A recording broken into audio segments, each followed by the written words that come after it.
Universidad del Cauca, 193 años. En la Universidad del Cauca reafirmamos nuestro compromiso institucional desde la academia, la investigación y la interacción social. Cada día asumimos nuevos retos y en este contexto hemos replanteado el quehacer académico y administrativo a través de la virtualidad, priorizando la salud y la vida de la comunidad universitaria. Ahora nos preparamos para el bicentenario, comprometidos con la educación superior pública del país. Seguimos siendo la llama que deja luz a la posteridad. Universidad del Cauca, una universidad comprometida con la paz territorial.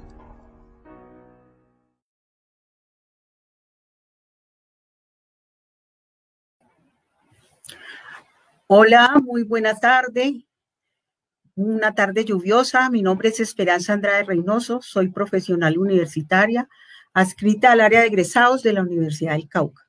Hoy estamos de nuevo aquí con nuestro habitual conversatorio Conéctate Unicaucano, un espacio que hemos abierto desde el área de egresados todos los viernes con diferentes temáticas. Y para la sesión de hoy contamos con dos invitados muy especiales en un tema muy interesante que está ligado a nuestro desarrollo como seres humanos. Todo lo que tiene que ver sobre los procesos de aprendizaje y neurología. Hago la presentación del psicólogo José Yesid Caicedo Bando, quien nos acompaña. José Yesid es psicólogo educativo, magíster en neuropsicología y educación. Terminó sus estudios en la Universidad del Cauca en el programa de especialización en educación y discapacidad y en este momento está a la espera de su grado. Ha orientado su formación y competencias laborales en problemas de aprendizaje, diseño universal para el aprendizaje. Y en este conversatorio, el magíster nos plantea una temática muy interesante, que es todo lo que tiene que ver acerca de estos procesos, nuestros comportamientos y nuestras conductas a través de lo que es el aprendizaje. Bienvenido, magíster José Yesid Caicedo. Y paso a hacer la presentación del ingeniero Cayo Betancourt. El ingeniero Cayo Betancourt es un conferencista, investigador y es escritor. Es también egresado del programa de Ingeniería Electrónica de la Universidad del Cauca en el año 2000. Es Project Manager Professional de Signet en el año 2012. También de la Universidad de Liverpool en el 2015 y actualmente cursa un programa de PhD en negocios con la Universidad UNICAF. Tiene una amplia experiencia en todo lo que tiene que ver con operaciones y proyectos en varios continentes. Ha estado en Asia, en América y Oceanía y sus líneas de investigación tienen que ver con el liderazgo, desarrollo de carrera y cultura corporativa, con interés sobre todo en lo que es inteligencia artificial y gestión de procesos de negocios y ciudades inteligentes. Con estos dos muy excelentes personajes comenzamos hoy nuestro conversatorio y le damos la palabra al profesor José Yesid. Sea usted bienvenido. Buena tarde. Gracias, buenas tardes, Esperanza. Buenas tardes a todos los participantes, ponentes. Mi nombre ya, la presentación no, ya sobra. Mi nombre es José Yesid Caicedo, psicólogo, enamorado de esta profesión y de todo lo que es la neuropsicología y sobre todo todo lo que tiene referente a la educación. Pues hoy vamos a hablar un poco de lo que es aprendizaje. Pues hay que entender primero que todo que sin motivación pues no existe ningún tipo de aprendizaje. Entonces dentro de este aprendizaje se pone pues lo que es, se opone dentro de ese aprendizaje que es la motivación, ese modelo cognitivo que manejamos nosotros, pues a esa repetición mecánica, sin comprender el significado como tal, que es lo que tenemos que empezar a eliminar dentro de nuestras aulas de clase. Esa repetición y los alumnos no saben ni para qué ni por qué están aprendiendo. También encontramos dentro de este planteamiento pues el aprendizaje es por descubrimiento, que aquí encontramos todo lo que tiene que ver con los ritmos de aprendizaje y las habilidades a nivel cognitivo de cada uno de nuestros estudiantes. Mediante esos procesos, pues, obtendremos, pues, la capacidad de pensar, de recibir, de recordar, comprender y organizar, y posteriormente a ello, pues, el uso de esa información que ya empezamos a establecer para así empezar a crear habilidades, creatividad, y pues todo hace parte de ese modelo como tal. Por ahí, después de ese modelo, de ese modelo cognitivo, pues, empezamos a conocer, pues, también el modelo constructivista de Piaget. Este modelo constructivista, pues, nos invita a dejar que los alumnos empiecen a proponer ideas, a preguntar, a comprender y a proponer una serie de soluciones como tal. Cuando hablamos de aprendizaje, pues empezamos a hacer relación a todo lo que es nuestra vida. Todos nosotros, todas las personas circula todo mediante un aprendizaje. Nuestra vida está centrada en ese aprendizaje. Toda nuestra vida es un aprendizaje como tal. Aprendemos a cómo comportarnos, aprendemos a cómo vivir. A mí me han dicho a veces, José, yo soy una persona muy celosa. Claro, tú has aprendido a ser un celotípico. José, tengo problemas de autoestima. Claro, has aprendido a tener problemas de autoestima. José, tengo problemas o pensamientos suicidas. Has aprendido a no ver el sentido de la vida, a no programar tu futuro como tal.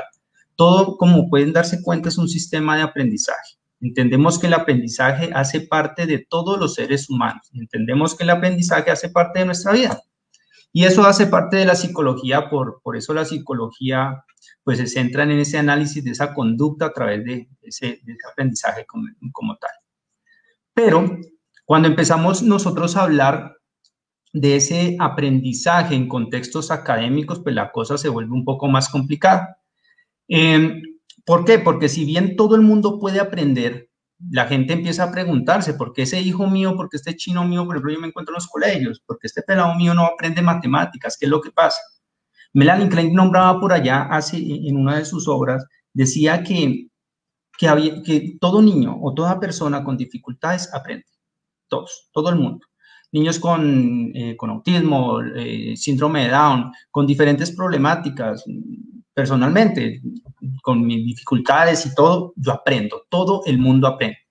Watson lo colocaba en algún momento a partir del conductismo. Demostró que mediante su condicionamiento clásico, ¿qué hizo? Entonces colocó una rata y se la colocaba al lado de un niño, a un bebé. El niño no se asustaba. Pero cuando empezaban a asociar la rata o el ratón, lo empezaban a asociar con un ruido muy fuerte, el niño empezaba a sentir miedo. Entonces, todo es una serie de aprendizaje. El mismo Skinner lo hizo también. Entonces, la madre de familia llega al colegio del niño y entonces empieza a preguntarle a la profesora, profe, ¿qué es lo que le está pasando es angustiada? ¿Y qué es lo que le pasa a mi hijo? Porque es que mi hijo no puede pasar su materia de matemática. ¿Por qué mi hijo no puede pasar esa materia de español? ¿Qué es lo que le puede estar pasando a mi hijo? Los mismos problemas de comportamiento. Yo, cuando era joven, cuando estaba más chiquito, tenía eso. Yo me tenía que acostar y decir, bueno, porque es que yo hago lo que tengo que hacer. Estudié en 4 colegios. Entonces yo mismo me preguntaba, ¿por qué estoy haciendo esto? Entonces, ¿por qué, por ejemplo, los niños no pueden aprender inglés? ¿Por qué no puedo pasar esa bendita materia de español? Todo eso se lo preguntan las madres de familia y es el día a día lo que nos encontramos en las aulas de clase. También se preguntan, pues, ¿por qué mi hijo no le motiva a aprender? ¿Qué es lo que puede estar pasando?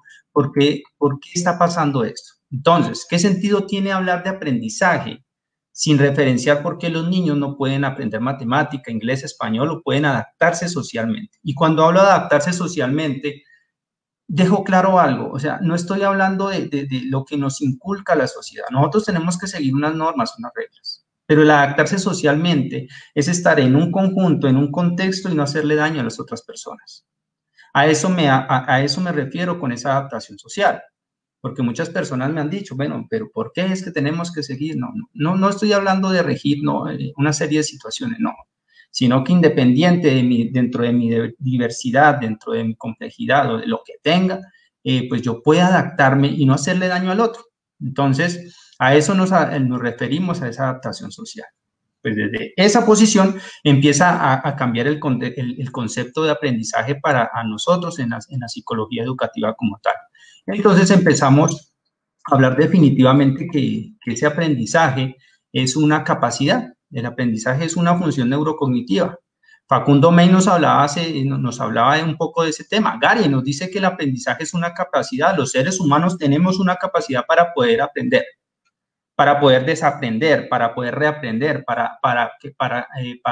parece entonces que es una capacidad. ¿Y por qué es una capacidad? Porque todo el mundo puede aprender.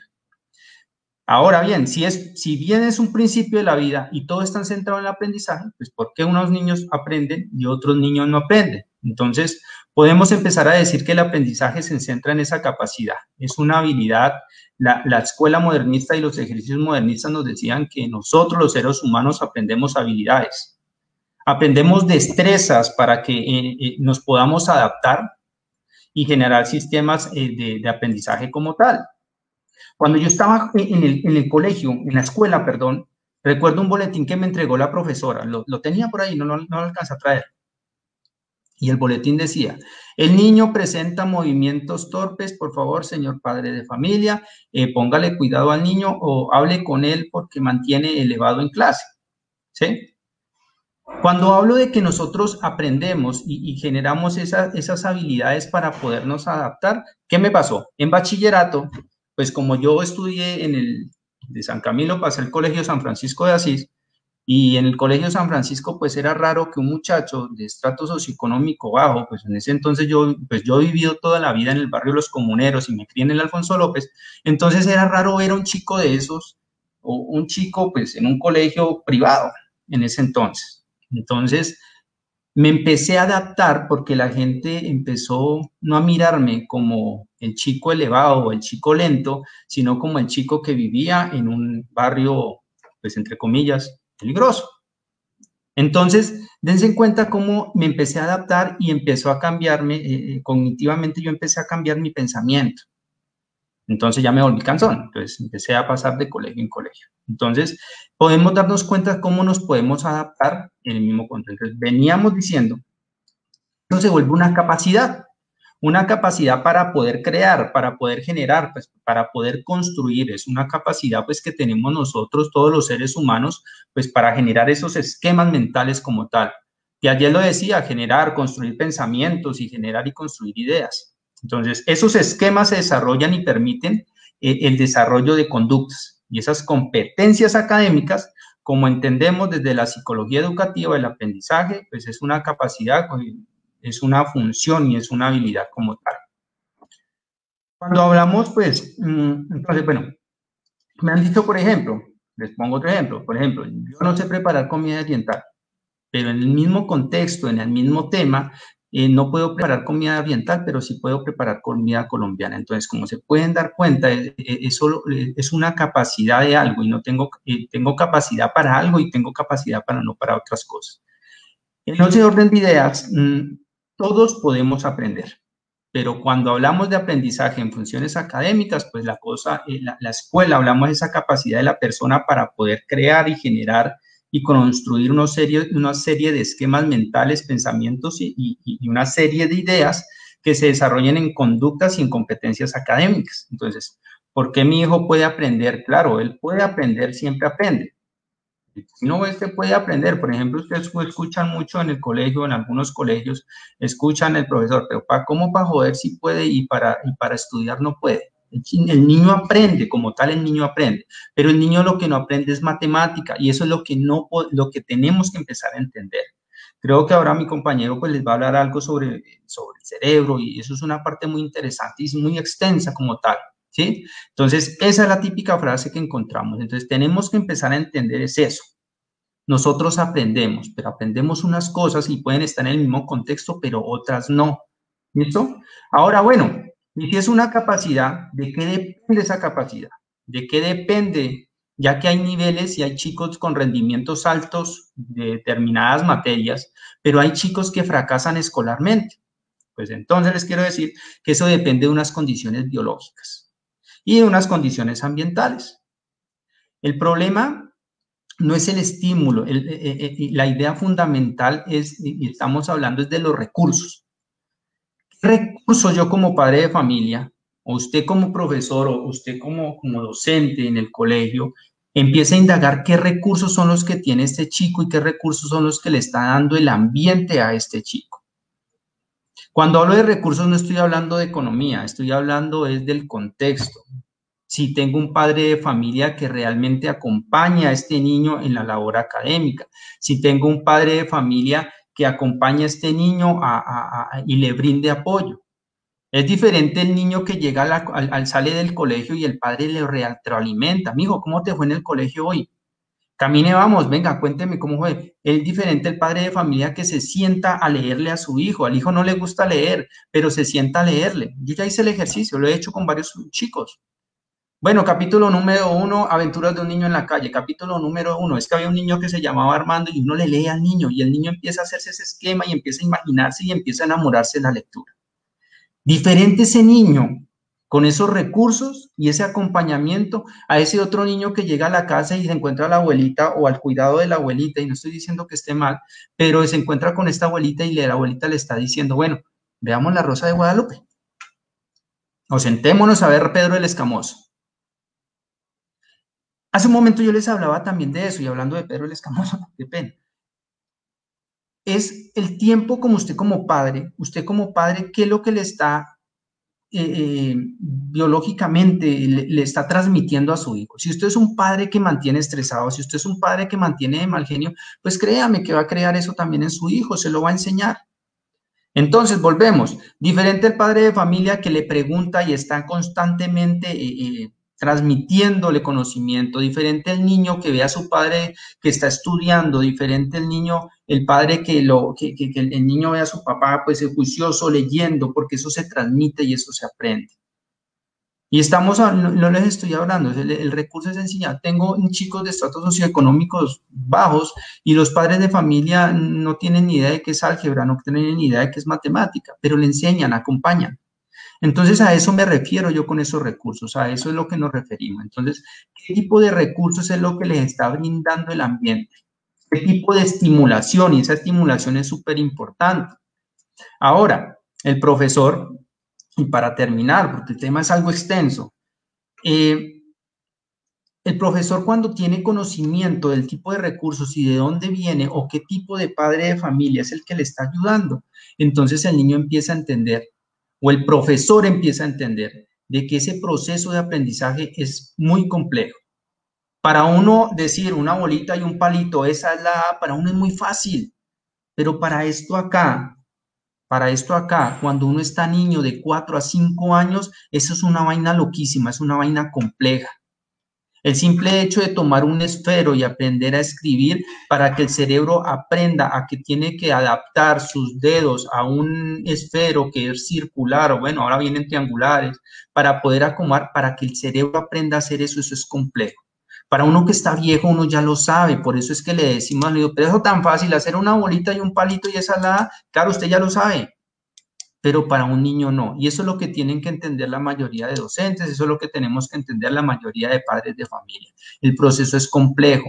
Ahora, los niños se tienen que enamorar y tenemos que dejar de mirar a la escuela o tenemos que dejar de mirar la cuestión académica como un castigo. Eso no se hace. Los niños tienen que aprender a jugar y aprender jugando. Por eso les empecé hablando sobre esos modelos pues, tan interesantes. Entonces, le quiero dar paso a mi compañero, profesora Esperanza. Muchas gracias. Ya nos abriremos pues, para el panel de preguntas. Gracias, profe. Muchísimas gracias, Magíster José Jessy. Es muy interesante sus planteamientos. Gracias por su intervención. Y damos la bienvenida al ingeniero Cayo Betancourt con su conferencia ¿Cómo aprende nuestro cerebro? Bienvenido, ingeniero Cayo. Esperanza, Jessy, buenas tardes a todos por esta invitación. Muchísimas gracias a mi querida universidad. También una conexión interesante con Jessy porque estudié en el San Francisco y quiero mucho el colegio como quiero mi universidad. Me parece muy importante la propuesta que haces de invitar a los niños y a los padres a generar un entorno amigable y un entorno atractivo para la educación y para el aprendizaje. Si esto no lo tenemos, vamos a observar chicos que terminan el colegio, tal vez la universidad dicen, no, yo no quiero seguir estudiando o qué pereza seguir estudiando. Y en el momento que alguien tenga una actitud de ese tipo, el resto de su vida va a ser un poco complejo. Bueno, quiero contarles algo sobre el proceso de aprendizaje y el proceso que usa el cerebro para manejar este tipo de actividades y cómo se aprende el cerebro. Vamos a mirar un poco cuál es la diferencia entre el aprendizaje de una máquina y el aprendizaje humano y otro par de cosas. Voy a compartir una presentación. Un momento aquí, por favor, application. Ok. Ok, yo creo que ahí ya la estamos viendo todos. Básicamente, ¿cómo aprende el cerebro? Nosotros tenemos que el aprendizaje es la capacidad del sistema nervioso para retener experiencias y que estas experiencias condicionen las respuestas futuras a través de modificaciones perdurables. Yesid hablaba hace un momento de algo muy interesante, es cómo un padre le dice a un niño, oiga, hacer un palito y una bolita es muy fácil. Claro, cuando tú lo aprendes, eso queda grabado en una parte de tu cerebro y ya no tienes que volverlo a aprender de nuevo. Pero en un niño es importante que se afiancen esos procesos y que se afiancen de manera satisfactoria. Y hay un punto muy interesante aquí. Si nosotros hablamos de la superficie de la corteza cerebral, tenemos aproximadamente 2000 centímetros cuadrados. Eso es una sábana bastante grande de neuronas y empaquetadas en grupos que si nosotros las extendemos, se puede tener una gran cantidad de actividades y una gran cantidad de información que se puede conectar aquí. Pero, ¿cómo sucede la captura de información? La captura de información nosotros la tenemos a través de nuestros sentidos. Y quiero hacer un punto y detenerme aquí un momento. El estímulo olfativo es el estímulo más antiguo que existe y generalmente va conectado desde la nariz al cerebro, sin pasar por puntos intermedios. Pero como estamos hablando de educación, quiero mostrarles qué sucede cuando alguien captura información por primera vez. Existe una imagen. En la imagen tenemos los conos y bastones, que son las células que están encargadas de capturar, por un lado, los colores con los conos, los bastones con la parte del blanco, el negro y la movilidad. Todo esto se monta en una autopista que es el nervio óptico y llega a la corteza visual. Y si lo miramos en la corteza visual, sería la llegada de una información completamente cruda sin saber qué es. Por ejemplo, tenemos una bandera de Colombia. Cuando llega a la corteza visual, la bandera de Colombia no está asociada a ningún elemento por el amarillo, el azul o el rojo. Simplemente llega ahí. Y si lo pudiéramos entrar a explorar qué sucede en ese momento, tendríamos una imagen invertida, como se tiene en una cámara fotográfica, pero el cerebro en ese momento no comprende de qué se trata. Y hasta aquí es el proceso de aprendizaje que se puede equiparar en cierta manera con un aprendizaje de máquina. No sabemos qué llega y llega un elemento crudo. Cuando la información baja a los ganglios basales, aquí hay una cantidad de experiencias muy interesantes. Aquí se mezcla el olfato, la parte táctil, el gusto, la audición.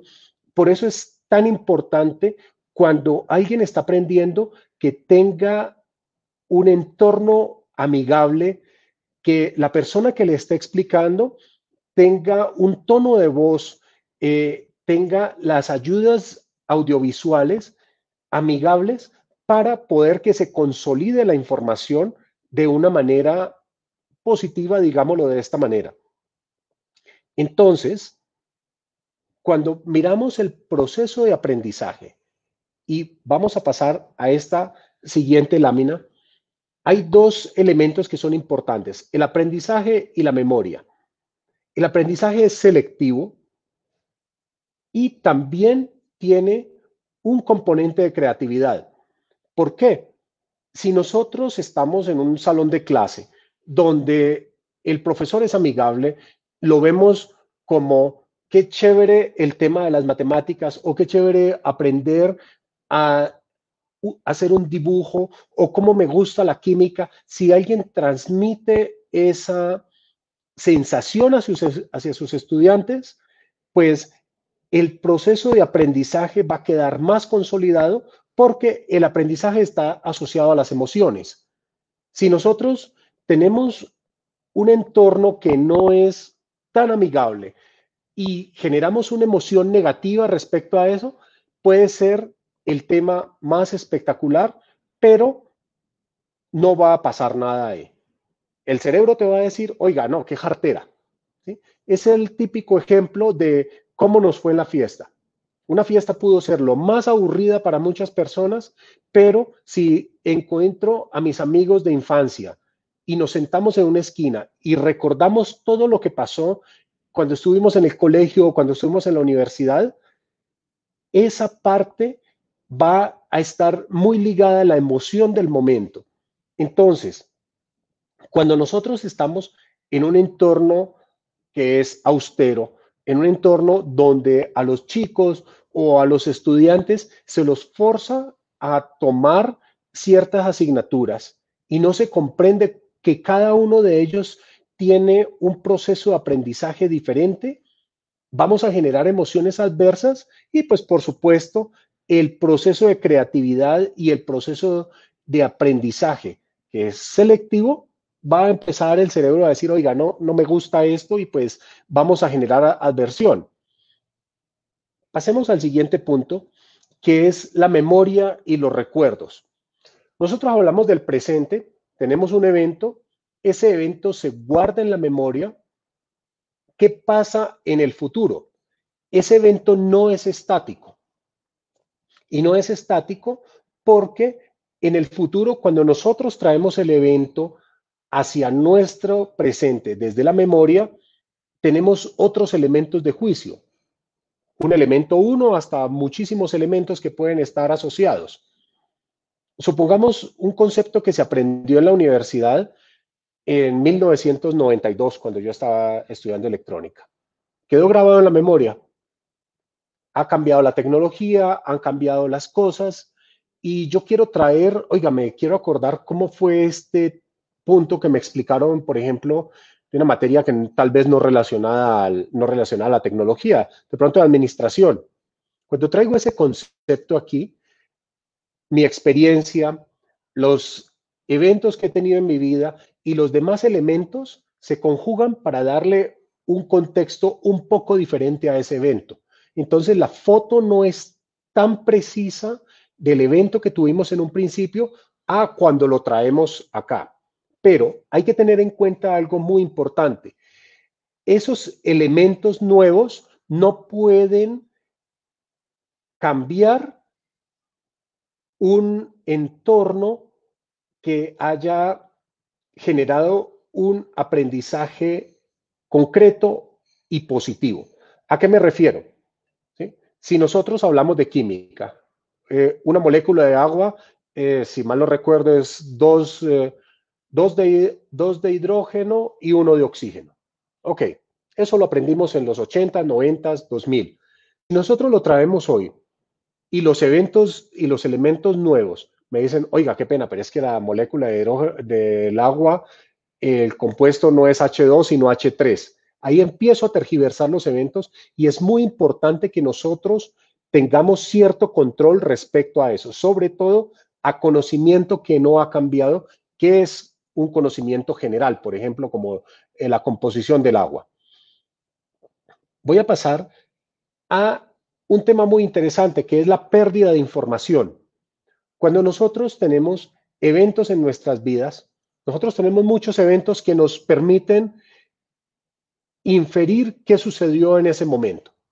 Tenemos desde el evento 1 hasta el evento enésimo, y en una línea de tiempo yo empiezo a traer esos eventos a mi presente. ¿Sí? Me acuerdo mucho del evento 1, me acuerdo mucho del evento 2. El evento 3 no lo traigo mucho a colación porque el evento 3 tal vez no fue tan agradable. Por ejemplo, en el caso de las personas que estuvieron en la fiesta y la pasaron muy mal porque no hubo música o la fiesta se acabó temprano o porque no fueron las personas que yo esperaba encontrarme allá. El evento 4 tampoco lo traigo mucho a colación. Tal vez fue un evento interesante, pero como no lo recuerdo tanto, se empieza a quedar allá. Y así pasa con los demás eventos que se van desvaneciendo en el tiempo. Entonces, el psicólogo Hermann Ebbinghaus indicó una curva de pérdida de información. Y esa curva de pérdida de información nos muestra que si nosotros no traemos de una manera recurrente los eventos o la información que tenemos en nuestra vida, esos eventos empiezan a quedar almacenados en un momento y después esos eventos se pierden en la memoria porque va llegando otra información y pues no los usamos y nos llegan acá. Entonces, muy importante, no debemos recordar todo en la vida, pero para los procesos de aprendizaje y sobre todo los procesos educativos y en especial en las áreas que nos importa, es importante traerlos y tener esa información muy a la mano siempre. Miren que este punto es muy interesante. El 80% de la energía que gasta el cerebro se usa en movimiento. ¿Y qué sucede? Si nosotros tenemos mayor disponibilidad de energía en nuestro cerebro, vamos a aprender un poco más. Algunas universidades han propuesto el tema de la meditación para mejorar la atención sostenida y el manejo de la información que recibimos. Y es interesante porque en algunos casos, cuando se llega a un estado de tranquilidad y se llega a un estado de meditación profunda, se puede controlar el manejo de la información que nosotros estamos recibiendo. Y esto se ha demostrado mucho con chicos en diversas universidades y colegios en varias partes del mundo. Este estudio de Kotza es muy interesante y dice que maneja mejor una persona que puede controlar sus impulsos a otra que está dispersa y que no está prestando atención. O sea, muy interesante este punto. Vamos al siguiente paso. La supermemoria o hipermnesia. Bueno, tenemos varios casos aquí. Por ejemplo, Ramón Campayo es un español que es campeón múltiple de memoria. Él pudo memorizar 48 números binarios en un segundo, en el 2014. Los miró durante un segundo y los 48 unos y ceros los replicó completamente de una manera satisfactoria. Los dígitos del número pi, el señor Kumar memorizó 70.030 dígitos del número pi en el año 2015. O el señor de China, Zhu Lujian, en 13.9 segundos logró memorizar y recitar 52 cartas de un mazo de naipes.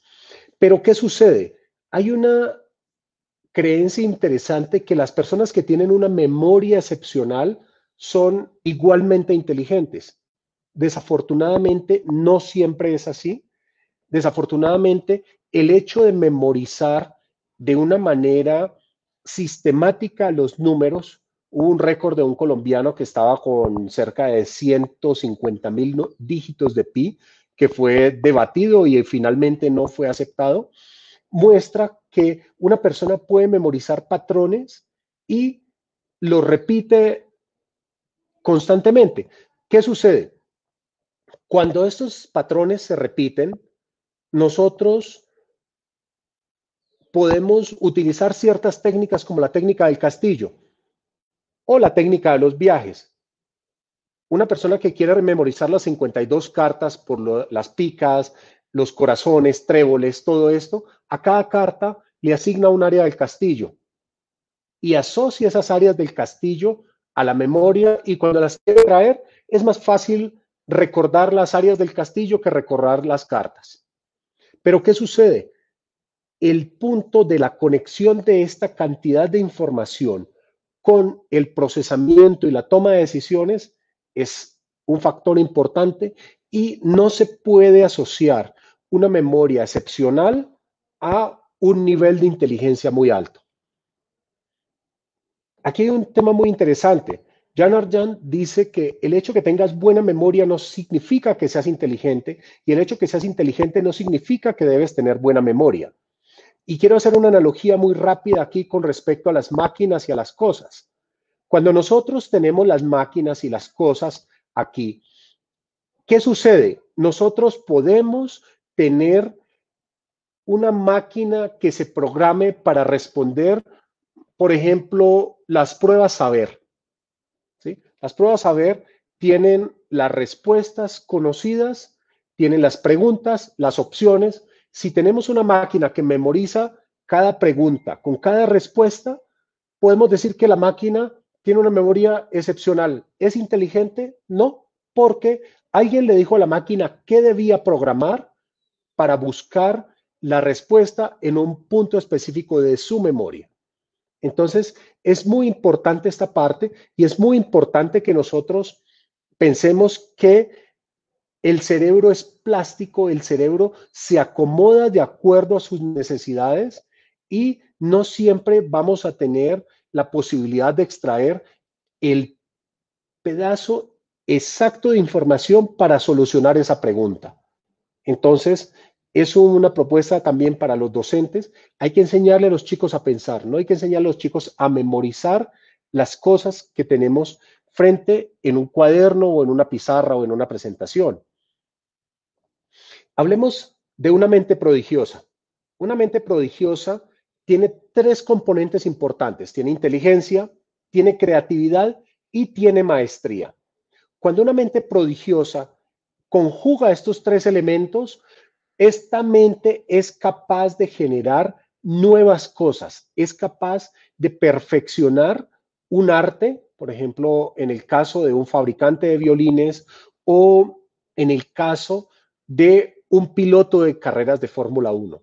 Las respuestas son de centésimas de segundo con temas de frenado y cambios de posición de las palancas de los cambios, valga la redundancia. Pero, ¿qué sucede? Una persona también necesita ser creativa. Tú puedes poner un computador a que corra en Le Mans, en la pista en Europa, y lo programas para que siempre corra a 180 kilómetros por hora, frene en las curvas, en la curva gire a 90 y continúe con ese proceso siempre cuando el piso está seco. Ahí podemos tener algo de inteligencia, un poco de maestría, no mucho. Si el piso está seco, la máquina puede ejecutar esa serie de órdenes conjuntamente después de haber sido programada. Pero, ¿qué sucede si se cambia una variable? Por ejemplo, si empieza a llover. Un piloto sabe que cuando llueve, la curva no la puede tomar a 90 kilómetros por hora, la debe tomar a 60 o 70. El computador no. El sistema ha sido programado para cruzar exactamente a 90 kilómetros por hora. Él no piensa si se va a destruir o no. Él simplemente sabe que llega a un punto, cruza a 90 kilómetros por hora. Cuando llega al momento de la curva y el piso está mojado, que es una variable diferente, y él cruza a 90 kilómetros por hora, se destruye. Esa es la diferencia con una mente prodigiosa y una máquina. Hay creatividad. El piloto sabe que debe tomar una decisión cambiante en ese momento. Rápidamente, el aprendizaje humano contra el aprendizaje de máquina. Los humanos adquieren conocimiento a través de experiencia, que fue algo que dijo el profesor Yesid hace un momento. Las máquinas lo adquieren a través de experiencia compartida. La velocidad de aprendizaje depende de los individuos, pero en las máquinas la velocidad de aprendizaje depende de los algoritmos. Cuando nosotros hablamos del piloto hace un momento, un piloto puede resolver problemas en nuevos dominios de manera inteligente y de forma rápida. La máquina no, la máquina debe ser reentrenada. Para finalizar, les quiero compartir algo muy interesante del doctor Rodrigo Solarte de la Universidad de Antioquia. Dice que el ser humano no se siente dueño de sus pensamientos porque no tiene una interfaz interpretable. Y esto quiere decir que hay tanta información en nuestro cerebro que es muy difícil con la tecnología que tenemos en este momento emularlo. La mayoría de procesos de inteligencia artificial están basados en conceptos neurobiológicos de mediados de los 80, tal vez principios de los 90. Pero la cantidad de desarrollos y cantidad de entendimiento que tenemos hoy respecto a nuestro cerebro es impresionante. Muchas gracias a todos. Aquí termina mi presentación. Muchísimas gracias, ingeniero Cayo Betancourt. Qué interesante aprender todo esto acerca de los procesos de cómo funciona nuestro cerebro y todos estos procesos de aprendizaje. A ver, ustedes dos como ponentes y como invitados hoy en este conversatorio han hablado de que el aprendizaje es una habilidad, de que también es un proceso selectivo, que tiene también componentes de creatividad, y que existen también cambios de variables cuando tenemos esa concepción o esa apreciación referente a algún conocimiento.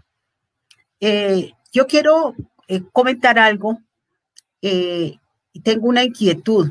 Cuando yo era niña, cuando aprendí a leer, obviamente la mayoría de nosotros aprendimos a leer con una cartilla, ¿cierto?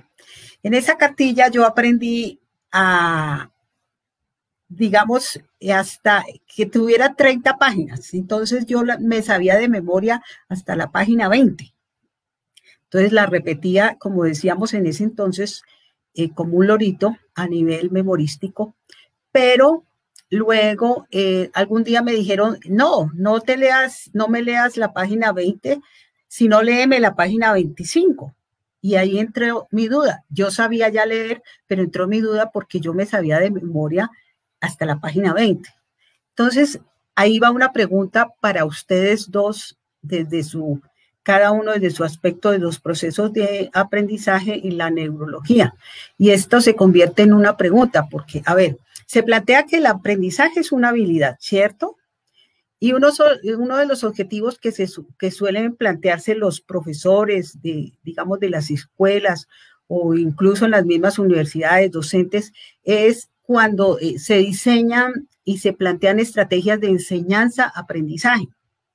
Y es que los alumnos no pasen de esos, logren unos procesos de aprendizaje significativos. ¿En qué sentido? En que se pretende ir más allá de ese aprendizaje memorístico, que es el caso que yo les estoy diciendo con respecto a lo que pasa cuando uno es niño, está aprendiendo a leer, y pasar de ese proceso memorístico hacia algo que tenga realmente un significado.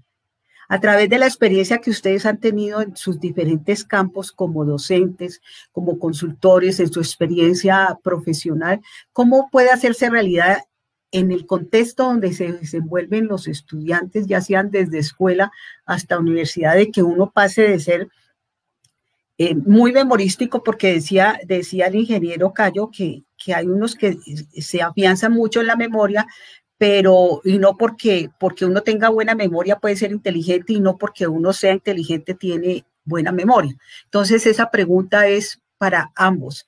Le doy la palabra al profesor José Yesid. Gracias, profe Esperanza. A ver, le cuento. Partamos de dos principios. El primero, por ejemplo, por ahí ya hablaba hace un momento el profe Cayo, aparece Gary. Gary nos decía que la estimulación sensorial, y el profe Cayo lo nombra, Gary nos decía que la estimulación sensorial, la visión, audición, tacto, caricia, el gusto, el olfato, la condición, todo lo que es la condición motriz, cuando es repetitiva y otros tipos de experiencias y aprendizaje se asocian se asocia con diversos cambios moleculares. Entonces, de pronto fue lo que le pasó a usted. Entonces, esa condición de repetitiva, de la Nacho lee, y usted repite, y repite, y repite, y repite, y lo nombra, y se vuelve ya una habilidad, entonces usted lo memoriza. Ahora, la asociación, que juega un papel muy importante. Por ejemplo, En mi caso, tengo la dificultad de memorizar, pero yo puedo asociar. Y he hecho el ensayo con varios chicos. Tengo una niña y un niño. Entonces, a un niño de 12 años lo tengo leyendo Aventuras de un niño en la calle, Torre Amarilla. A la otra niña de 8 años la tengo leyendo El Principito. Entonces, yo cuando le hago la lectura a la niña, trato de que ella asocie ese cuento, asocie esa lectura para que ella lo pueda captar. Llevamos, digamos que usted le pregunta ese mismo cuento a la niña dentro de 3 meses. Como ella ya lo tiene asociado, inmediatamente lo puede hacer. Con mi hijo lo hice, El arte de la guerra. Empezamos a leer El arte de la guerra, entonces empezamos a decirle, el arte de la guerra pues habla de guerra. Pero cómo ese arte de la guerra lo podemos llevar a resolver problemas, a que poderlos llevar a resolución de problemas. Entonces me acuerdo una vez que me dijo, papá, entonces en una parte del libro decía que al enemigo pues hay que dejarlo que se canse solito y después poder entrar a dialogar con él y llegar a un acuerdo. Entonces mi hijo hasta me lo decía, papá, ¿no será que es lo mismo que funciona con las mujeres?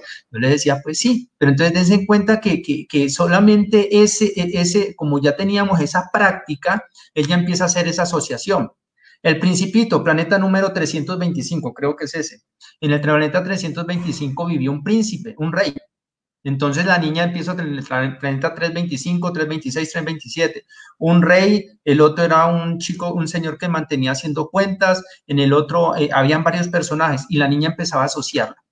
Empezaba a decir la niña, listo, mira que el planeta, el 325, el rey, se parece a mí, porque yo quiero que todo me lo hagan a mí. El planeta 326, el del borracho, decía, entonces el del borracho se parece a tal porque es que él todo quiere que siempre quiere generar lástima.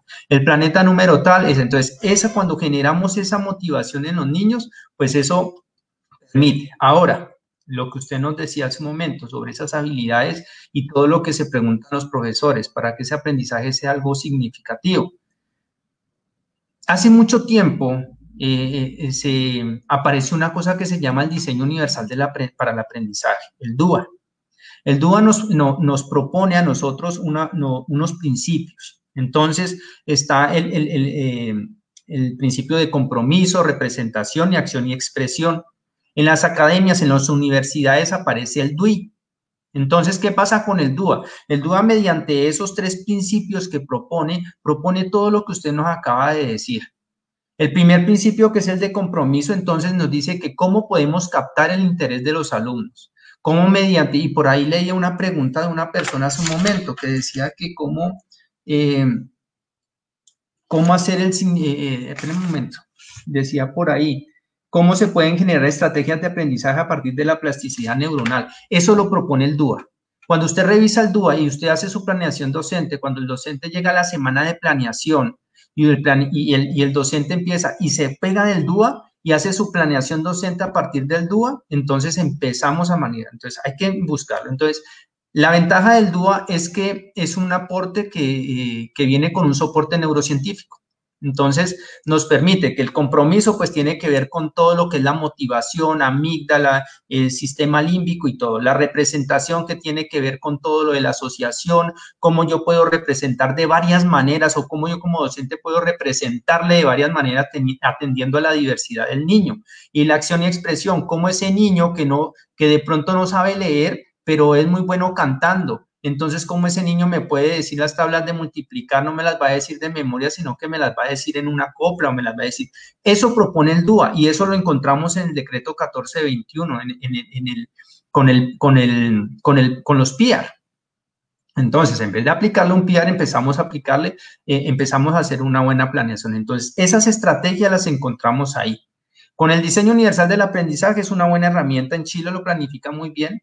Fellow Group tiene unas capacitaciones muy buenas sobre ese tema. Entonces, la idea es seguir la Chainlinks que tiene el diseño universal. Pues eso no tiene una Chainlinks, pero sí tiene una guía. Entonces, ese DUA, pues es ese conjunto de principios que nos permiten a nosotros desarrollar ese currículo para que el niño para que la educación del niño sea más accesible, para que sea más dinámica, sea más chévere y sea más agradable.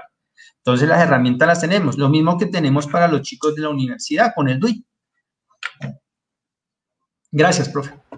Muchísimas gracias, profesor José Yesid. Y el ingeniero Cayo, ¿qué nos dice al respecto?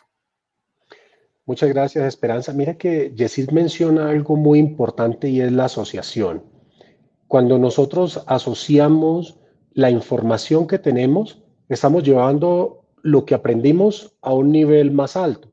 Y ahora hay una cosa muy importante que están realizando las universidades, es primero sacar a los chicos de su entorno único del programa, ¿sí? Quieren, oiga, no, usted no va a estudiar solamente ingeniería biomédica o usted no solamente va a estudiar economía. Usted va a participar con algo de artes, va a participar con algo de historia, porque ellos quieren que el aprendizaje asociativo ayude a solucionar problemas sociales. Eso es muy importante. ¿Qué sucede? ¿Qué sucedía en el pasado? Y lo de Esperanza me trajo a mí la historia de la escuela apostólica en los 70s y 80s.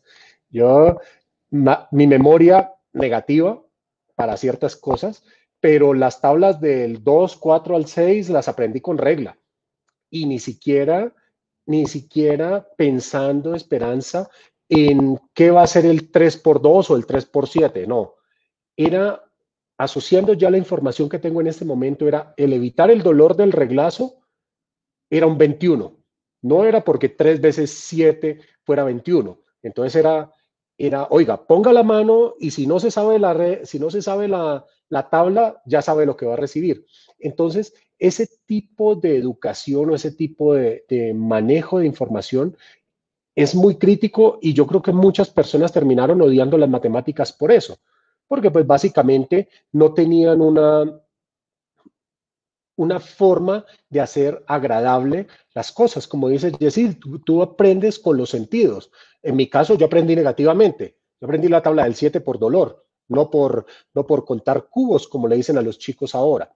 Entonces, si nosotros permitimos que los muchachos primero aprendan lo que necesitan sin forzarlos, porque eso es algo muy importante. Miren, yo siempre he pensado que debemos tener en nuestra sociedad pianistas, escritores, pintores, tal vez médicos, frustrados, porque no dejaron aflorar ese tipo de habilidades que tenían ellos, algunos innatas, algunos de otro tipo, porque se centró la educación en ciertos parámetros. Oiga, si usted no aprende matemáticas, si usted no aprende inglés o si usted no aprende esta materia, usted no va a servir.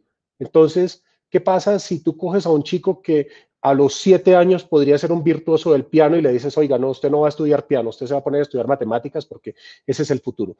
Eso es algo que se debe replantear, Esperanza. Entonces, en resumen, la memoria exclusiva no se debe promulgar, se debe promulgar el manejo asociativo de la información. Muchísimas gracias.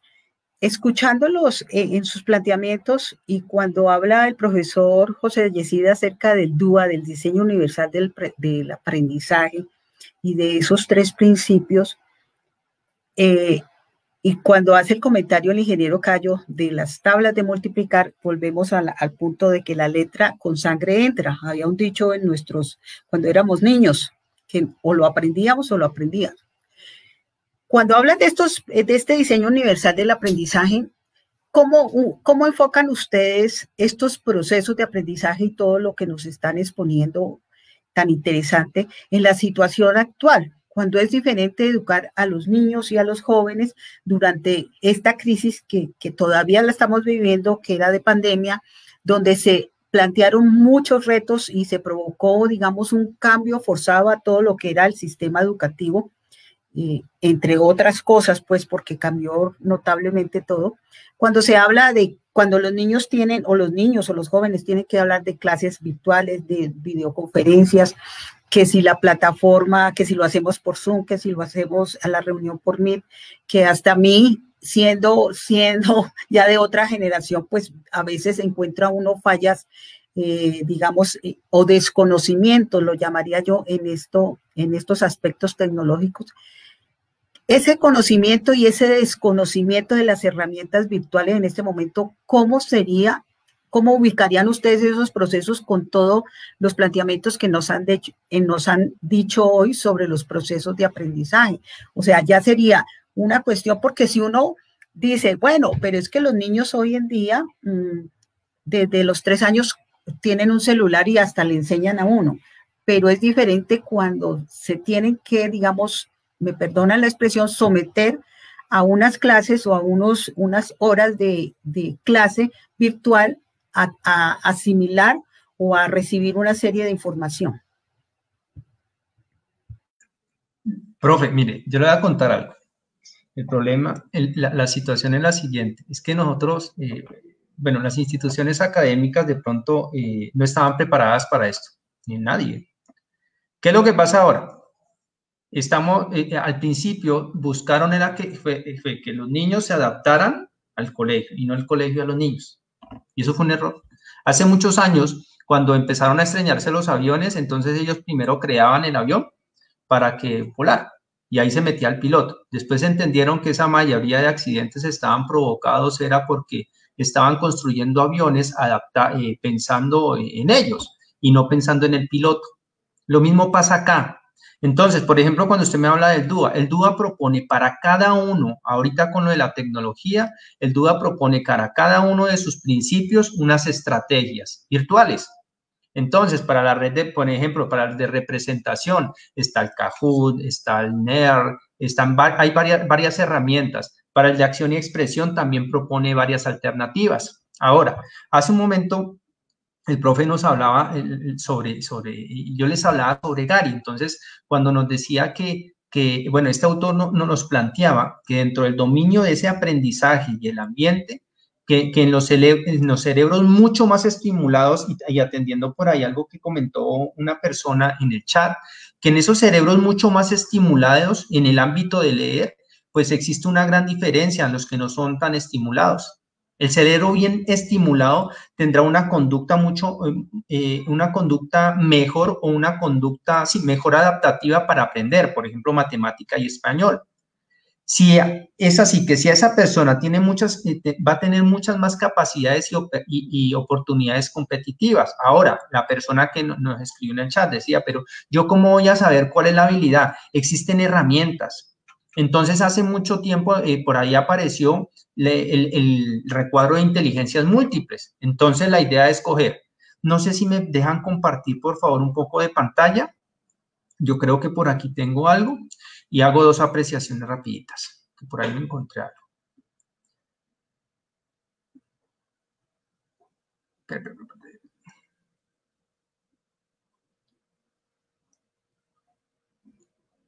Bien, empiezo con esta.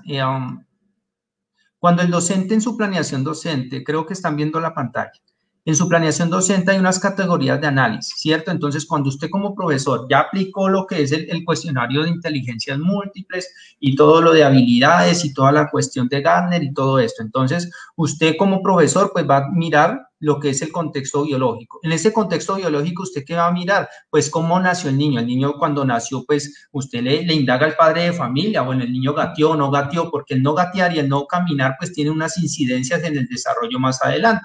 ¿Cómo hace usted eso? Pues le hace una entrevista al padre de familia o, por ejemplo, cuando el niño llega nuevo y usted empieza a elaborar el anexo número 1 del PIAR, que tiene que ya estar elaborado, usted revisa que el niño, qué dificultades trae el niño. A nivel cognitivo, pues usted, profesor, usted va a revisar lo que es la percepción, atención y memoria que nos habló ahorita el profesor Cayo. Entonces, ¿cómo lo hace usted? Pues revisa el cuaderno, hace una línea de base, mira si el chico tiene omisiones, sustituciones, adiciones, si calcula o calcula mal, qué problema de lateralización tiene. ¿A qué me refiero con los problemas de lateralización? Pues inmediatamente usted va a mirar si ese niño que escribe con la derecha tiene bien ubicada su cabeza. ¿A qué me refiero? Si usted escribe con la derecha, Obviamente su ojo predominante va también a ser el derecho, pero hay niños que nos escriben con la derecha, pero nos giran la cabeza y nos están mirando con el izquierdo. El profesor de educación física, que es muy importante en estos procesos, entonces el profesor va a mirar si el niño es torpe para correr o no lo es. Todo eso tiene que ir a una lista de chequeo y así lo podemos ir analizando mejor. Funciones ejecutivas, pues si el niño tiene problemas para resolver problemas matemáticos, ¿qué son las funciones ejecutivas? Pues son las que nos ayudan a nosotros a resolver problemas diarios. El niño que tiene problemas o dificultades a nivel de funciones cognitivas es un niño que se le dificulta resolver situaciones. Es el niño que pelea mucho. Entonces, ¿cómo lo veo en el aula de clase? Pues le reviso el cuaderno, si es desordenado, si no es ordenado, si escribe atrás del cuaderno o no escribe atrás. ¿Qué estilos y estrategias y hábitos tiene este niño? Pues empezamos a ver si el niño es adaptativo o es adaptativo o desadaptativo en el contexto escolar. ¿Cómo lo hago? Pues mediante una línea de base, miro en el aula la entrevista. Familiar y condición social, pues miro el contexto del estudiante, con quién vive, si vive en una familia muy numerosa, si vive solo con el papá y la mamá, si solo vive con la mamá o solo vive con la abuela, si mantiene solo, si no mantiene. Todo eso me da unas referencias. La relación de pareja, la pauta de crianza son cosas muy importantes. Ahora, pasando a lo que nos hablaba hace un momento la profe, sobre ese aprendizaje y también lo que estaban hablando ahora. Mire, hay una serie de reforzadores o hay una serie de aprendizajes que son positivos o negativos. Y les voy a poner este ejemplo. Este niño que ustedes se van a encontrar en la calle, no sé si están viendo pantalla ahí, ese niño que ustedes se encuentran en la casa, aquí a mi lado derecho, ustedes se encuentran en la casa a este pelado, a este niño que le dicen, usted es un bruto, usted no sirve para nada, la mamá está depresiva, la mamá mantiene llorando y solo son golpes, usted no sirve para nada. Ahora que estaban hablando de neuroplasticidad, la etapa hasta los 8 años es crucial, es muy importante en los procesos de neuroplasticidad. Esos niños son una esponja. Entonces, cuando este niño es maltratado en la casa, pues se genera una serie de aprendizajes. Entonces, este niño cumple 12 años y se va a encontrar con los amigos y en la casa. Entonces, en la calle usted le va a decir, yo vivo por allá abajo, yo les había dicho, no solo que si no vive mucho de eso. Un chino, un niño que esté después de las 9 de la noche, menor de 12 años en la calle, es porque en la casa no le prestan cuidado. Y eso es lo que, por ejemplo, el microtráfico. Los expendedores de drogas, por ejemplo, ellos aprovechan ellos van y miran, ¿este pelado me sirve? ¿Por qué? Porque le van a decir, vea, lléveme esta cosita, esta bolsita hasta el otro barrio. El pelado ahí lo deja y venga, usted sí es bueno para eso. ¿Ustedes para dónde creen que coge el muchacho? ¿Para acá donde le dicen en la casa que es malo para todo o para acá que le están diciendo que es bueno para algo? Pues obviamente va a coger para la calle, porque en la calle así lo que esté haciendo esté mal, lo están reforzando, le están diciendo que es algo que es bueno para algo. Que acá le están diciendo que es un bruto y que no se sabe las tablas de multiplicar, etcétera, etcétera, pero acá en la calle le están diciendo que es muy bueno para los negocios, que es muy bueno para andar de fiestas y rumbas. Pues ¿para dónde va a coger? Pues para donde le refuerzan la conducta al niño. Entonces, a eso se refiere esos estilos de aprendizaje, el cuidado que tienen que tener con ese tipo de aprendizaje. El DUA, por ejemplo, lo que le decía hace un momento, lo permite. Entonces, en la virtualidad, ahora los padres de familia que están solos con los niños, pues es una labor impresionante. Al principio les decía, hay que estimularlos. Usted como padre de familia y el docente tiene que explicarle al padre de familia eso. Mire, usted puede ser el mejor docente del mundo, pero si ese niño no viene con un entrenamiento para los procesos de aprendizaje, usted puede ser el mejor docente del mundo que el niño no lo va a lograr. Los procesos atencionales que nos habló ahorita el profesor Cayo. Si usted no le enseñó a ese niño que cuando usted va a hacer la fila al banco, el niño se tiene que quedar quieto. Eso es imposible que se quede quieto un profesor que lo quiera hacer. Eso no lo va a lograr. Puede ser el mejor docente. Ahora, la motivación, claro, el docente lo va a motivar, pero cuando llega a la casa, lo van a paliar. Mire, yo tengo niños que prefieren estar en el colegio que estar en la casa. Yo tengo niños que más hablan con el docente sobre sus problemas que con los padres. Entonces, primero hay que entrar a educar al padre de familia. Padre de familia que dice, vea, yo ya no me aguanto ese muchacho. A mí me los han regalado. Profe, lléveselo. Es que es como que le aguanto a usted, pero yo no me lo aguanto.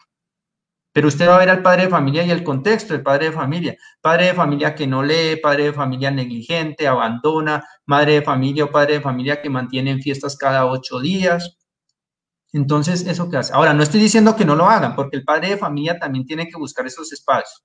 pero tiene que ser organizado, es decir, listo, yo a mis hijos los atiendo hasta las 9, se durmió y bueno, ahorita después de 9 a 10 voy, me acuesto, me tomo un vinito, me acuesto, me relajo, porque todo no puede ser, o sea, no estoy diciendo que estoy abandonando a mi hijo, pero sí le estoy proporcionando unos espacios a mí y le estoy enseñando a manejar y resolver problemas como tal. Gracias, profe. No, a usted, profesor, y el ingeniero Cayo Betancourt, su intervención. Gracias, Esperanza. Mira, yo siempre he sido crítico del tema de la famosa virtualidad, ¿sí? Lo que sucedió, y estoy de acuerdo con Jessy, los colegios y las familias no estaban preparadas para ese cambio de presentación de la información, digámoslo así. Porque lo único que ha pasado en muchos casos es que anteriormente estaba el docente frente al tablero o frente a un computador y los alumnos en la clase. Y había un medio pequeño aquí. Ahora lo único que ha cambiado en muchos casos es que está internet de por medio, una pantalla de computador y el docente al otro lado.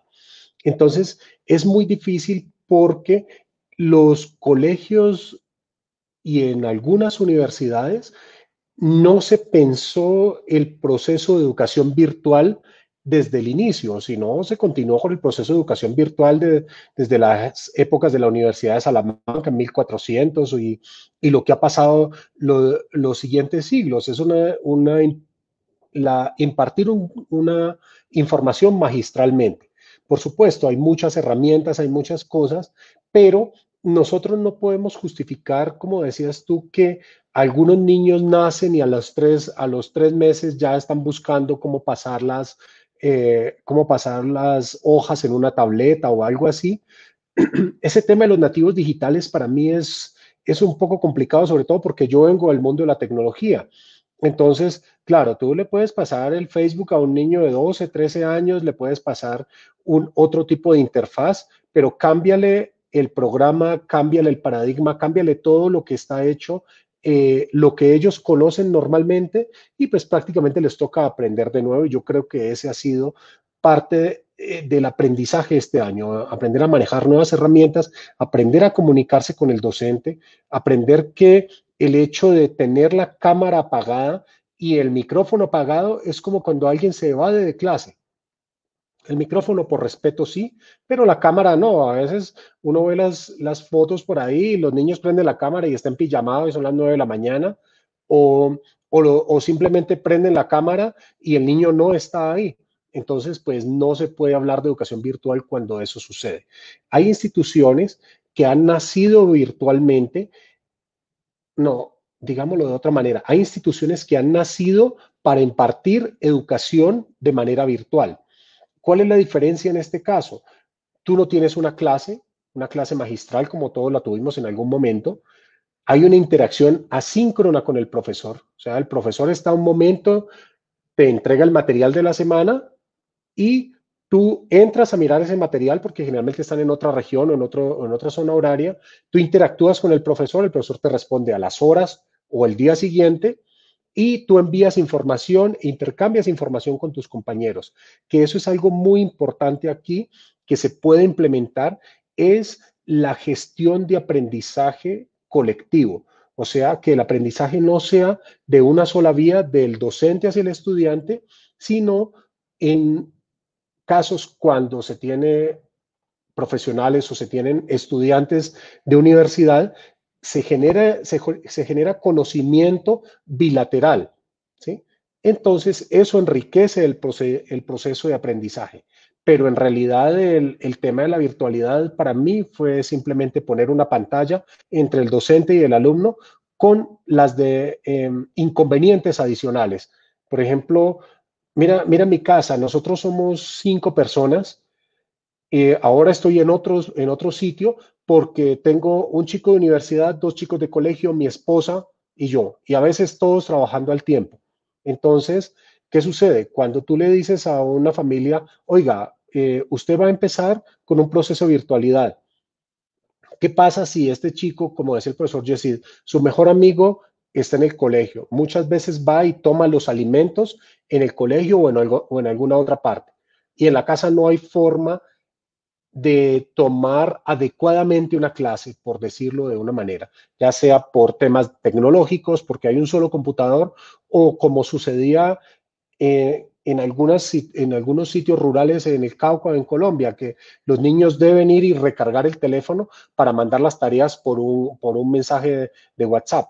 Entonces, eso complica mucho las cosas. Gracias.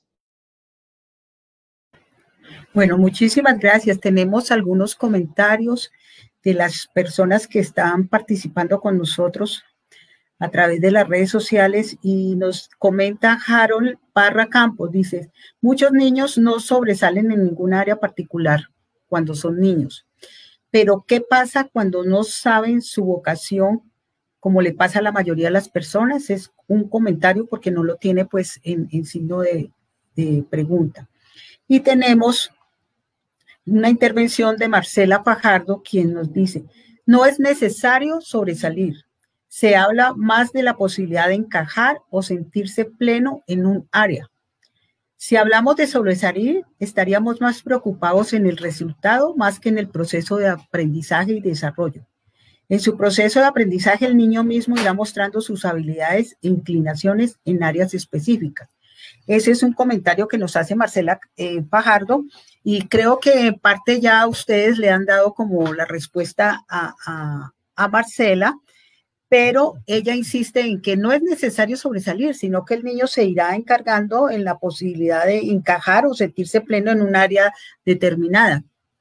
¿Qué piensan referente a ese comentario? Es verdad. Yo les decía al inicio que, mire, yo tengo una situación a nivel familiar, mi hermana. Entonces, mi hermana tiene, cuando estaba chiquito el niño, pues tenía una serie de características. Entonces digo, llévelo a valorar. Entonces ella ya la lleva, ¿no?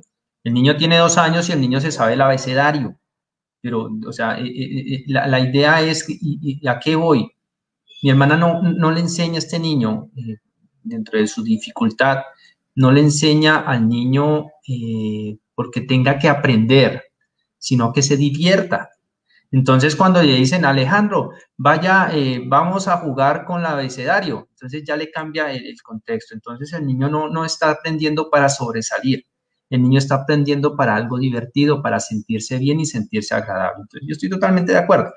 Ahora, hay que tener en cuenta algo. Yo hace mucho tiempo seguía a una persona, pero no, ya la dejé de seguir porque empezó con un discurso, se volvió mamá, pero se volvió mamá, pues yo digo que mamá alcahueta. ¿Por qué? Porque ella ya dice que los niños ya son, como es que, bueno, tiene una frase ahí, los niños son, no recuerdo cuál es la frase, pero decía que hay que dejarlos. Entonces, si mi hija no quiere tender la cama, pues ¿por qué la voy a obligar a tender la cama? Porque ella en algún momento va a entender, y es una psicología, ella en algún momento va a entender de que la cama se ve fea tendida. Mire, si a usted al niño no le enseña a tender la cama, sus funciones ejecutivas o la resolución de problemas más adelante va a tener problemas. ¿Yo por qué voy a reobligar a mi hijo que estudia? Pues más adelante ya mirará el qué va a hacer. No, usted tiene que orientarle y tiene que explicarle por qué eso es importante, porque es divertido. Entonces, eso es lo que tiene que quedar claro en eso. Ahora, sobre lo de las habilidades que hablaba, mire, están lo de las inteligencias múltiples. ¿Por qué no hay vocación? Resulta que aquí en Colombia es muy diferente, por ejemplo, a Europa. Aquí en Colombia nosotros nos graduamos de 16, 17 hasta de 15 años. Yo me gradué de 17 años, iba a cumplir 18. Yo perdí un año. ¿Qué pasa? Aquí en Colombia, a los 16, 15 años, ¿usted cree que usted sabe qué quiere hacer con su vida? No lo quiere. Entonces usted entra a la universidad, inmediatamente su cerebro apenas está ya desarrollando, pero en Europa, ¿qué pasa? En Europa hacen año 13 y hasta año 14, hasta que usted no cumpla la mayoría de edad o hasta que usted no cumpla 20 años, hay universidades, no lo reciben.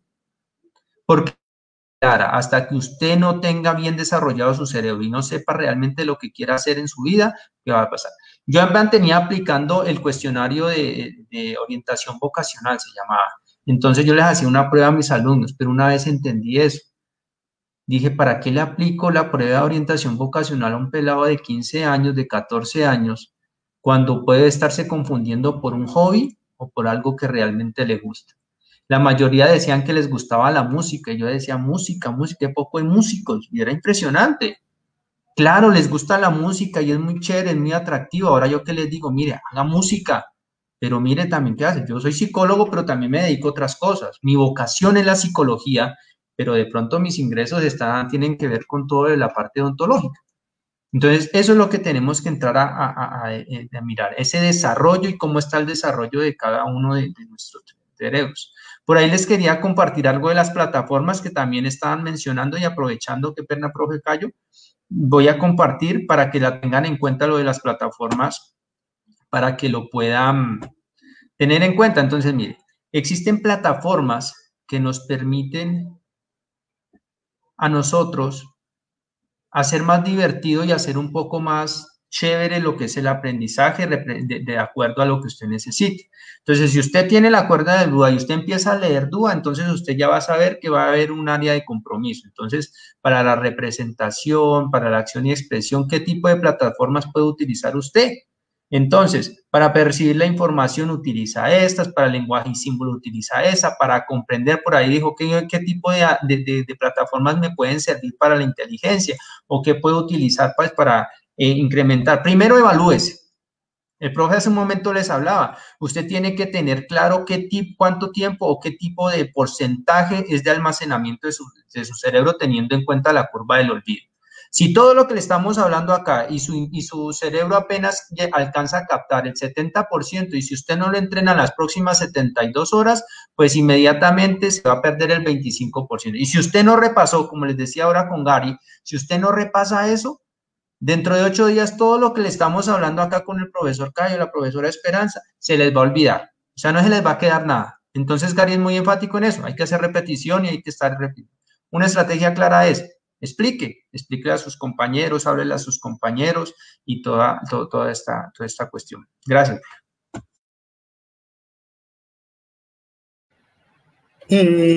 Bueno, no sé si el ingeniero Cayo Betancourt nos vaya a dar su apreciación referente a lo que exponían una de las personas, pues, que vuelvo y le leo que sí es necesario, que no es necesario sobresalir, que es lo más importante es encajar o sentirse pleno en un área.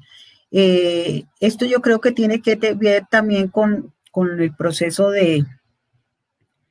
que nos hablaba usted hace mucho rato, porque hay alumnos o hay niños, digamos, en este momento, en que no es que se esfuercen o es que es que lo hagan por sobresalir realmente, sino es por los mismos procesos a que se ven abocados, como dice el profesor José Yesid, ¿sí? Hay unos que se pueden distinguir en una cosa, por decir, un niño puede distinguirse en el aprendizaje de un idioma, otro no ser bueno para matemática, pero también puede estar sobresaliendo en lo que son en este momento, en todo lo que son las partes de aprendizajes de virtualidad y eso. A nivel de cerebro, ingeniero Cayo, ¿cómo usted ve esa apreciación que hace la persona que nos está siguiendo en este momento, que hace Marcela Fajardo, cuando dice que no es necesario sobresalir, sino encajar en un área? Ya que yo estoy de acuerdo con Marcela, yo creo que hay muchos niños frustrados porque sus padres quieren usarlos como trofeo y eso es un error. Yo conocí personas que llegaban a su casa a la 1:30 de la tarde, porque en esa época estudiábamos media jornada, los empillamaban y los ponían a estudiar hasta las 8 de la noche porque mi hijo es el mejor de la clase. Entonces yo me ponía a pensar y decía, wow, ¿qué están tratando de buscar aquí? ¿Están tratando de tener un trofeo y mostrar que su hijo es el mejor? ¿O están tratando de hacer feliz a un niño? Primero, el aprendizaje debe ser algo que se disfrute y el aprendizaje debe generar necesidad de más aprendizaje. Porque claro, nosotros llegamos a ciertas etapas, el colegio, la universidad, lo que hagamos después nos debe inducir a aprender más. Pero si nosotros coartamos eso desde el principio, es terrible. El hecho de sobresalir, yo creo que es algo no fortuito, ustedes recuerdan la gráfica que yo mostré donde estaba la maestría, la creatividad y la inteligencia. Tiene que ver mucho con la práctica y con las cosas, pero yo creo que la necesidad de sobresalir debe ser propia y debe ser relacionada a un espíritu contributivo. Si nosotros queremos sobresalir porque queremos mostrarnos, ya no son nuestros papás, ¿no? Entonces somos nosotros. Oiga, yo estoy sacando las mejores notas en la universidad porque yo quiero mostrarle a todo el mundo qué puedo hacer. En realidad no.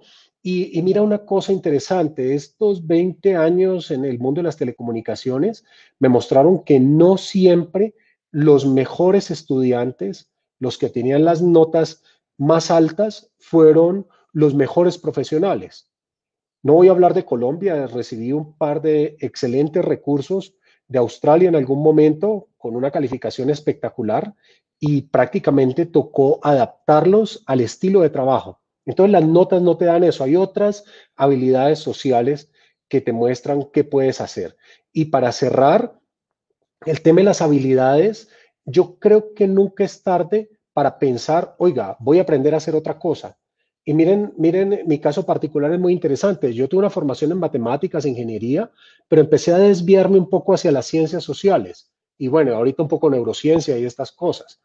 Entonces, si a ti te apasiona algo y pues tal vez no encontraste la motivación o el entorno para hacerlo, pues nunca es tarde. Es interesante porque yo puedo aprender o hacer otras cosas hasta el día antes de morirme. No es que salí de la universidad y quedó todo congelado. Gracias. Aprecio mucho lo que dice ingeniero Cayo, porque realmente estamos tal vez en una sociedad en que dice que cuando uno cumple cierta edad ya no puede aprender, y uno aprende hasta el día que uno muere. O sea, y que tiene la capacidad uno de desarrollar determinadas competencias o determinadas habilidades en el transcurso de su vida, teniendo otra, digamos, habiendo realizado unos estudios en determinados perfiles, pero termina haciendo otras cosas porque a medida que transcurren esas etapas de vida, pues uno se va como perfilando sobre ciertos aspectos. Eso sí es muy notorio, yo lo recalco realmente, ingeniero, porque a veces muchas personas colocan la edad como un tropiezo, como un freno para aprender nuevas cosas.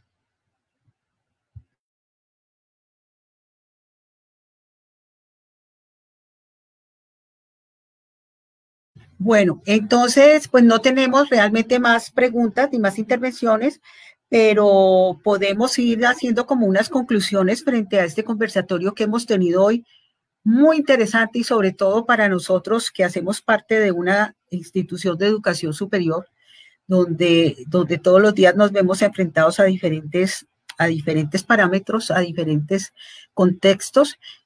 Quisiera que cada uno de ustedes, a nivel de conclusión, a qué podemos llegar porque ya también el tiempo, tenemos solamente unos minutos, entonces le doy la palabra al profesor José Yesid, por favor. Gracias. Por ahí estaba leyendo algo y ya para concluir era de cuánto tiempo tiene que un niño estar en la virtualidad. Mire, todo eso depende. Estos aparatos tecnológicos pues cansan mucho los ojos de los niños. Entonces, si usted va a poner al niño a estudiar toda la mañana y por la tarde a ponerlo a ver televisión o a jugar celular, pues no está haciendo nada. Entonces, o lo pones, si todo el día estuvo el niño en estos dispositivos, pues por la tarde tiene que ya dejarlo descansar. Si no puede salir, pues por la cuestión de la pandemia y todo, pues trate de buscarle unos sitios amenos para este niño. Ahora, para concluir, hay algo muy importante. Mire, todo esto es importante, pero prima es la estimulación. Si usted estimula a estos chicos desde pequeños, los aprendemos, los entrenamos desde muy niños. Cuando hablo de entrenar es prepararlos. Entonces, para ellos va a ser mucho más fácil. Entonces, recuerden que el cerebro, y lo que hablaba el profesor Calle, el cerebro del niño tiene que comprender el proceso como tal, pero esa comprensión que es la base de ese aprendizaje está centrada como tal es en la memoria. Entonces, tenemos un cuerpo cingulado, una corteza cerebral que nos permite generar una memoria a largo plazo y la única forma de estructurarla es mediante la repetición, mediante la motivación. Usted es el único papito, el papito es el único que puede hacer eso. Entonces, a través de esas funciones de la memoria lo puede hacer. Entonces, y la única forma de aprender es mediante ese acto repetitivo. Ahora, en ocasiones no hacemos el acto repetitivo, así que existen tecnologías y todas estas cuestiones que nos ayudan a hacer este proceso. Entonces, cuando utilizo los dibujos, estoy haciendo el acto repetitivo, cambiamos la técnica, pero el acto cognitivo es el mismo. Entonces, no es solo repetir por repetir, sino que, vuelvo y insisto, es que el niño entienda por qué es lo que está haciendo. Entonces, cuando hablamos de aprendizaje, pues tenemos que hablar de algo que es muy cierto, que son esas funciones a nivel cognitivo. Tenemos que hablar de esa tesis obligatoria de aprendizaje, que es la teoría del procesamiento de la información, que es una teoría básica y es totalmente necesaria. Y, pues, ¿qué es esa teoría? Pues ese procesamiento de la información, que es esa capacidad que tiene nuestro cerebro, pues, para que esa información ingrese a nuestro cerebro, se procese, se guarde, se memorice, y después esa información, pues, pueda ser guardada y puede tener unos resultados que pueden dar una respuesta adecuada en cualquier contexto a nivel educativo o en cualquier contexto. Fortalecer lo que son esas funciones ejecutivas, pongan a jugar a los niños ajedrez, vuelvan a la cuerda, vuelvan al Jamie, vuelvan a Jax, vuelvan a todo eso, que eso es lo que fortalece las funciones ejecutivas en los niños. ¿Para qué nos van a servir esas funciones ejecutivas? Pues sencillamente para que los niños aprendan a resolver problemas. Facundo May lo mencionaba, Facundo May decía que sufrimos de la miopía del futuro. ¿Qué es esa vaina? En ahora nosotros actuamos sin tener en cuenta una consecuencia. A eso se refiere él con la miopía del futuro. Los niños ahora funcionan o los adolescentes funcionan es sin pensar que esa que están haciendo ahora tiene una consecuencia. Entonces, invitarlos a hacer eso. Gracias. No, muchísimas gracias a usted, profesor José Yesid. Y vamos con el ingeniero, la conclusión del ingeniero Cayo Betancourt. Bueno, muchísimas gracias, Esperanza. Yo creo que nosotros debemos generar un entorno de aprendizaje que los niños lo disfruten. Debemos también entender que los niños no son un trofeo, que los chicos deben aprender a aprender de una manera amena, ¿sí? Que las vocaciones o el aprendizaje, como dice Yesid hace un rato, no sucede tan temprano. Yo vi cuando yo estaba saliendo de la universidad a finales de los 90, escuché una entrevista de una mamá muy orgullosa y respeto mucho la situación, pero alguien estaba entrando a la universidad cerca de los 14, 15 años. Es muy interesante, pero ¿cómo va a ser el proceso futuro? Es un poco complicado. Los cambios de profesión o los cambios de actividad, llamémoslo así, son benéficos, ¿sí? Yo sé que es completamente dislocado decir, oiga, yo me levanto hoy siendo matemático y me voy a acostar siendo, no sé, geólogo. Se pueden hacer procesos. De igual manera, lo que nosotros aprendimos, las experiencias pasadas, tanto profesionales, académicas, sociales, nos van a servir para apoyar esos cambios o para mejorar lo que estamos haciendo hoy.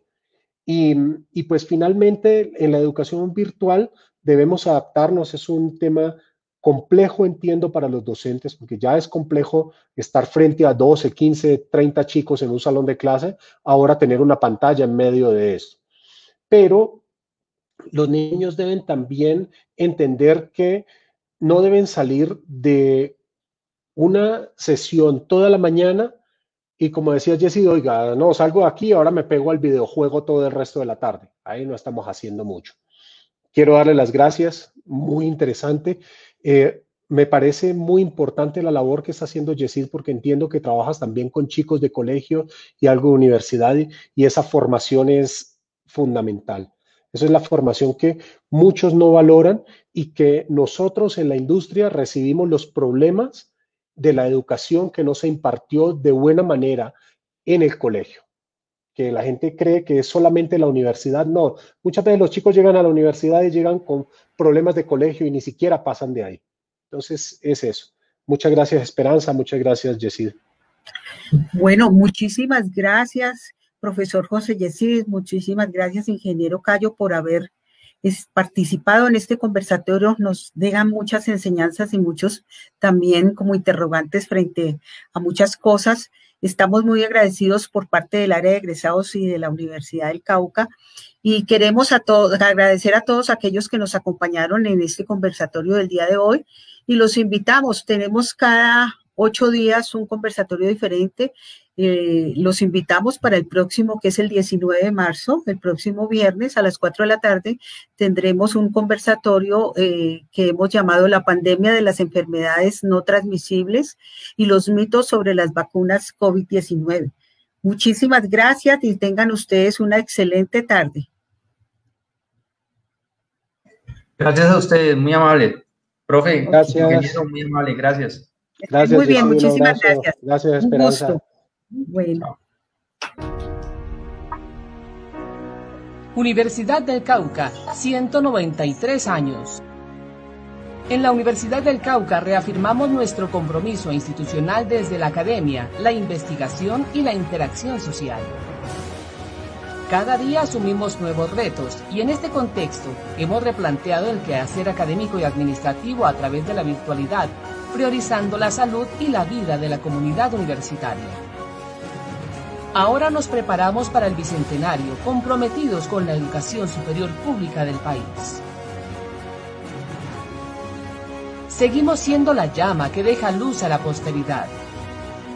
Universidad del Cauca, una universidad comprometida con la paz de